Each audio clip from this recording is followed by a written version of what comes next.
Welcome back to Reptiles and Research. So to look after your first ball python successfully, you need to get some beginner's foundational knowledge under your belt. My recommendations for looking after ball pythons come from a really scientific perspective, so you know this video is going to be quite detailed. So here we go. So first of all, let's talk about the tank size. So the minimum you ideally want is the length of the snake. So if you've got this hypothetical 4-foot adult female ball python, then the internal dimensions of your tank or terrarium needs to be 4 foot so that she can stretch out fully and stretch her spine. I find they lie out across the enclosure regularly, so you want to make sure that your enclosure size can basically accommodate this. Males get around 2.5 foot to 3 foot and females get around 4 foot to 5 foot. I like to use the length by half rule, and what that means is, again, a hypothetical 4-foot female ball python would need a 4x2x2 enclosure. Now, my advice is to just get that 4x2x2 straight away. I've worked in reptile stores for many years and I can tell you I've sold baby ball pythons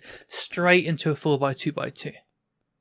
As long as it's set up correctly and there's not loads of open space and there's enough decor in there, they'll do absolutely fine. My friend also owns a reptile store, and ironically, as I was getting prepared to make this video, he told me that he sold a baby ball python straight into a 5x2x2. So when I'm talking about just a 4x2x2 and they have the entirety of the wild, this isn't really that excessive. You're going to spend a lot of money if you buy multiple different sizes of enclosure rather than just buying the enclosure once. You can buy your first 4x2x2 enclosure for as little as $299. Now before we go into lighting, let's talk about the fact that these animals are nocturnal, which means they're mostly active at night. The most common activity pattern of these snakes that we see in captive and wild studies is they hang out in their burrows during the day, and then when it comes to like dusk and nighttime, that's when they emerge and become active. So if we look at this graph from a study of 35 ball pythons in 4x2x2 terrariums,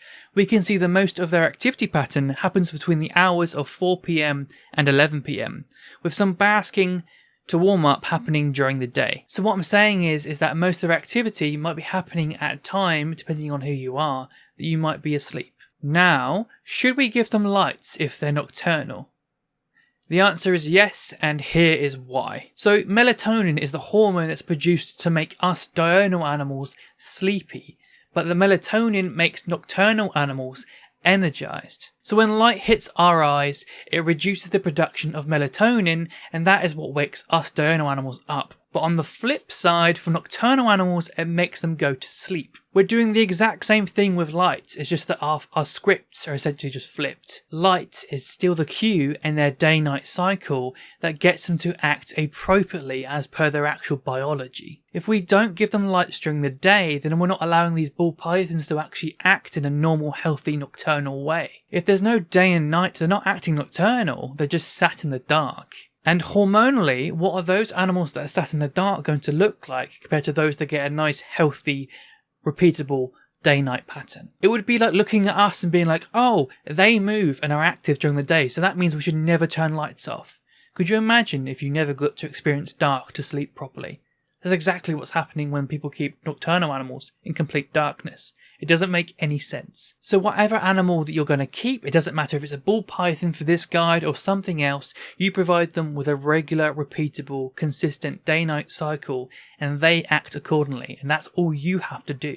You don't have to be like, oh, they're nocturnals, so I have to like manipulate this. Just provide the day-night cycle and let them be what they are. So let's talk about climate. So this is where my nerdy side comes out. So what I've done is I've taken a load of weather data and I've done a lot of number crunching. So most of our ball pythons originate from stock that was exported from 3 exporter countries in the west of Africa: Ghana, Togo and Benin. So what I've done is I've pulled weather data from different stations in each of these 3 countries.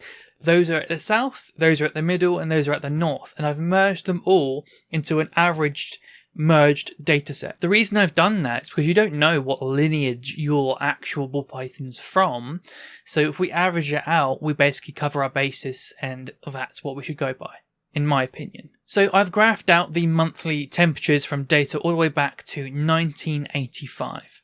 Here you can see a full year represented. This was done in Celsius, but I'll put up a Fahrenheit conversion chart next to it.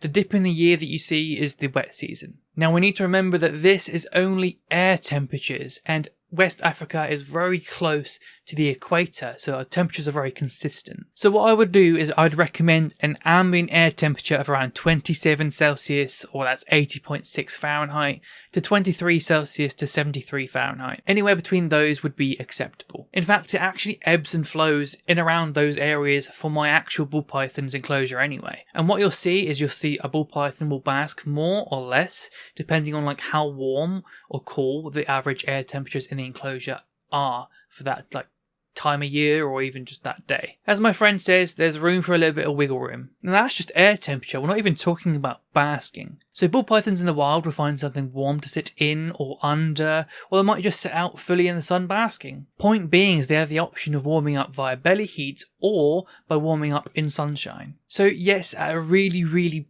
basic level, you can give them a heat mat and that will allow them to get belly heat and that will allow them to digest and go about their day. But a heat lamp will allow you to have that as well as loads of other like health properties as well.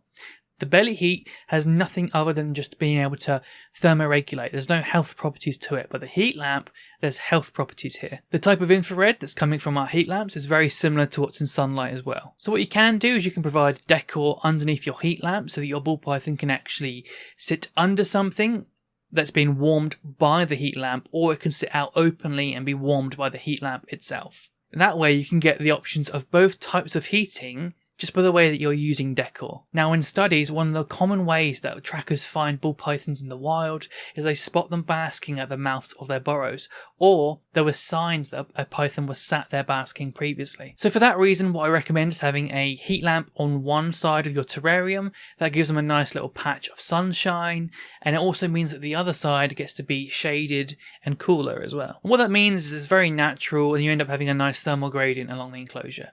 It's in radiation or out radiation, just like in nature. You want your heat lamp to be creating a nice little warm patch beneath it around 35 degrees, which is 95 Fahrenheit, surface temperature, just for them to have that nice little patch of sunlight to bask and be warmer than the actual air temperature, should they wish to. I want to note that I recommend that any heat source you use is guarded by a guard, and that it's controlled by a thermostat. I have a complete guide to thermostats on this channel, so we're not going to go into detail on that in here. So let's talk about UV. So it's very true that ball pythons can survive without UV. But in my opinion, and many others, it's always best to give them UV. Ball pythons can actually see into the ultraviolet spectrum, so without having UV in their enclosure, they're actually missing a part of their vision. We can never know what seeing into UV is like, but I would imagine it's kind of akin to like being colorblind. There's a whole section missing from your color rendering. UV also has many other properties like immune system health and the reduction of stress. In a study, basking spots without UVB light were used significantly less than basking spots with UV light.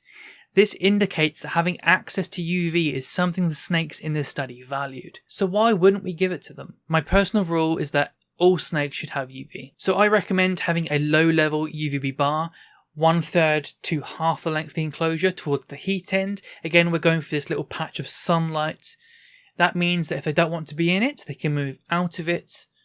But if they do, it's in this little patch of sunlight. So little patch of sunlight, then a shaded area, very natural, just like in the wild. The other thing to talk about is visible light. So what I like to do is give them an LED bar or LED spotlight, just so it fills out the visible light spectrum in the middle, so that we're getting even closer to actually replicating sunlight. It also means if you want to add any plants to the enclosure, then it'll be good for them to grow. But also for some reason, some snakes like to sit under LEDs and we're not too sure why.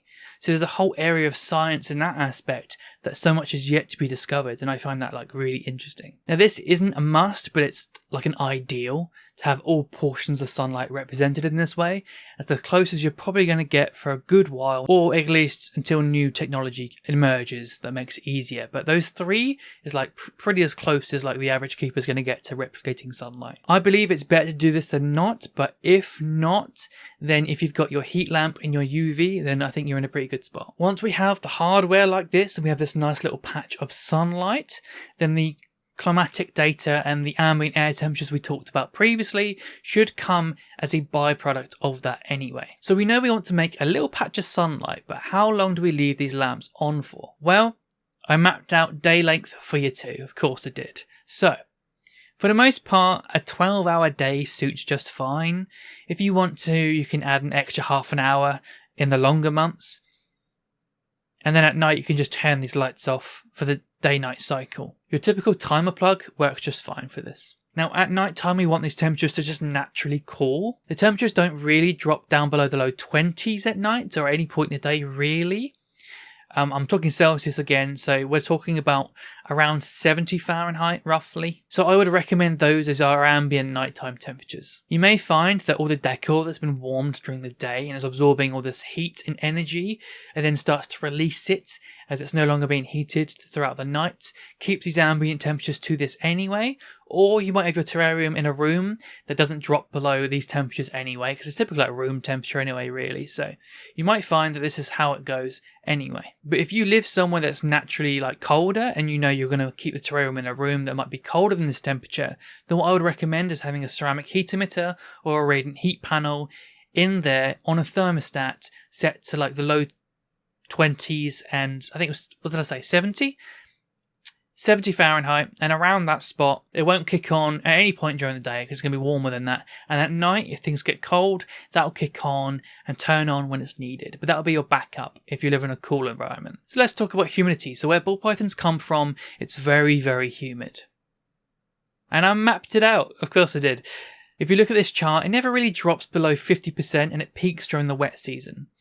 So to maintain this, I kind of recommend just spraying the enclosure with water so that adds moisture to the substrate and the terrarium and decor as a whole and adds humidity to the air as it evaporates. You can see that the monthly humidity matches the monthly rainfall. So as a whole, I'd recommend keeping the terrarium around 60 to 80%. Again, there's wiggle room.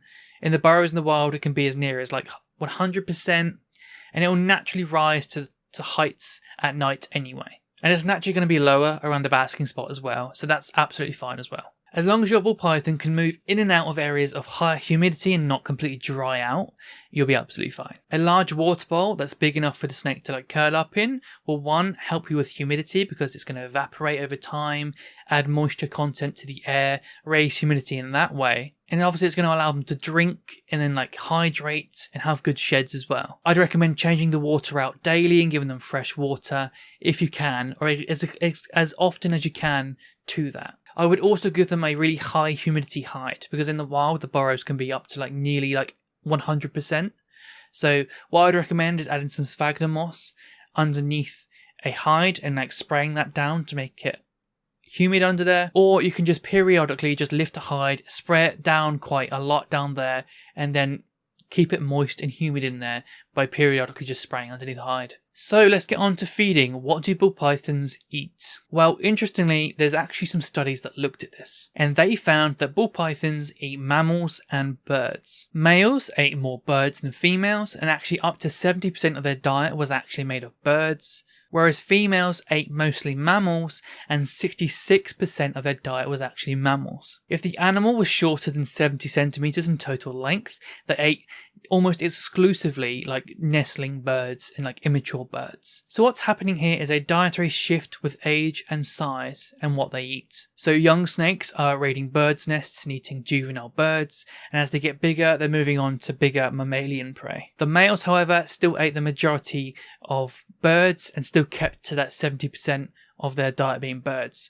The evolutionary reasoning behind this that the author thinks is because it means that they partition so that males and females don't compete for resources. So we say mammals and birds, but what do they actually eat? Well, they were eating different species of bats, rats, mice, even a bush baby was in there. They're eating different types of parrots, pigeons, warblers, starlings, even a woodpecker was in there. So it's a very much a nice varied diet of different birds and mammal species. So for our pet ball pythons, I recommend giving them again a nice varied diet of different bird and mammal species. So you can feed them chicks, quails, gerbils, mice, rats, multi-mammoths or African soft furs, hamsters. There's a lot that's available to us as pet owners that we can feed to our ball pythons. So I do recommend that we get the variety in there. Generally, you want to feed your snake a prey item that's like the size of the widest part of the snake's body. I'm a bit loose and fluid with feeding. I do a lot of it on intuition, but I know beginners want like regime. So some say 10% to 15% of the ball python's total body weight should be the weight of the food. So if you've got like a 400-gram ball python, then a 40-gram prey item is what typically is recommended. You can also feed more than one prey item in one sitting. For example, if you wanted to feed 100 grams of food, of prey item, then you can do 2 50-gram prey items in one feed, because you're still giving them 100 grams worth of food. And that can really be helpful sometimes in getting that variety in the diet. Now let's talk about how often we feed this to them. So if it's a baby or juvenile at less than around 200 grams, then I recommend feeding it sort of like every 5 to 7 days. From there to like sub-adulthood, I recommend feeding every 2 weeks to 3 weeks. Starting at the 2 weeks at the smaller end, and then as they get to like the sub-adult size, shifting more across to every 3 weeks. So for adults, I recommend feeding once a month as a baseline, and then when there's those particular months where the snakes are ravenous and they're really hungry, we can shift it more to like 2 a month. You might find that your ball python might not feed for a few months. A lot of ours don't really eat during the winter in our northern climate here, so you might find that you're averaging out at around 12 meals a year for our adult ball pythons. Now this doesn't sound like a lot, but in actuality these pythons are built to last. They have such slow metabolisms, so when they swallow a meal, it diverts all energy to digestion. The digestive activity skyrockets and the liver grows massively compared to its previous size, and the heart enlarges as well, all to accommodate this massive digestive process. So digestion is this huge physiological ordeal for our snakes, and it takes them a good amount of time to actually digest. My particular ball python will sit and retreat to a hide and stay there and digest for like 6 days before actually pooping, but it takes a very long time for them to go into this stage, do their job, and then they can come out of it. And then after that, she's back to her climbing and moving and acting normal again. Some people feed like adult ball pythons huge meals weekly and then wonder why they don't move much. And it's like, obviously, like you're not actually letting them have a break from this massively intense like digestive state. Like if it takes a week to get out of that and you're feeding them weekly, when did they ever get a break from it? So obviously that's why I recommend feeding them far less than that. Ball pythons have a particular reputation for not eating for like long lengths of time. There's many reasons why this might occur. There might be the parameters in the enclosure are off, something might be stressing them, or they might just be self-regulating. People can get their ball pythons very fat sometimes, and there are species that's very good at being like, okay, no, I've had enough now, I'm done. And they'll go for a fast because they're just so fat. If your snake is acting normally and it's not losing huge amounts of weight, and by that I mean no more than like 10% of its total body weight, and the parameters in your enclosure are correct, like I've recommended, then I would not be concerned whatsoever. Huge caveat to that, because I can never look at your actual enclosure or lifestyle or see where there's a dog that's running past the vivarium constantly. So take that with a grain of salt, but I think you get what I mean. So let's talk about substrate. So substrate, or bedding, as most probably new keepers might call it, is the medium they're going to put on the bottom of your terrarium. For ball pythons, you want something that's absorbent to soak up all that moisture and the water, hold on to it, and then when it's heated, release it through evaporation and add humidity to the environment. It's also very good for when they go to the toilet, absorbs it, and it's very nice for like just shoveling it away. It makes cleaning easier in that sense as well. Now, there's lots of different types of substrates. Some of them are like the husk of coconuts compressed into bricks for you to hydrate and then use as a substrate bedding. Other things are like cypress mulch, or you can use topsoils. As long as it is absorbent and allows moisture to be retained and doesn't mold because of it, you're probably good to go. The deeper the substrate is, the better it is at retaining humidity in the environment. And what I mean by that is, if you've got a substrate that's this thick, like a couple of centimeters, at the surface that will dry out, and if it's that thin, it could dry out completely very easily. Or if it's like this thick, then the surface might dry out, but as the python like roots around or like unearths something, it's got a humid microclimate down below. So let's talk about decoration. So what I recommend is trying to allow them to move along the back of the thermal gradient without being seen. Whether you put like a log like in the middle so they can go behind the log, or in the log, or on the log, just so they can move well without having to choose between what temperature they want to be and like their security needs. If you do that, then they'll do pretty well. You want to make sure there's like there's a fair bit of decoration in there, and that it's not just like huge wide open spaces, because obviously wide open spaces means, hey, a predator could spot me, and that's quite a stressful experience. So if you give them lots to pack them in, and they feel like, oh, I've got places to like dip away to if I need to hide and be secure, then they become much more confident in that way. Cork flats, logs to be in, under, on.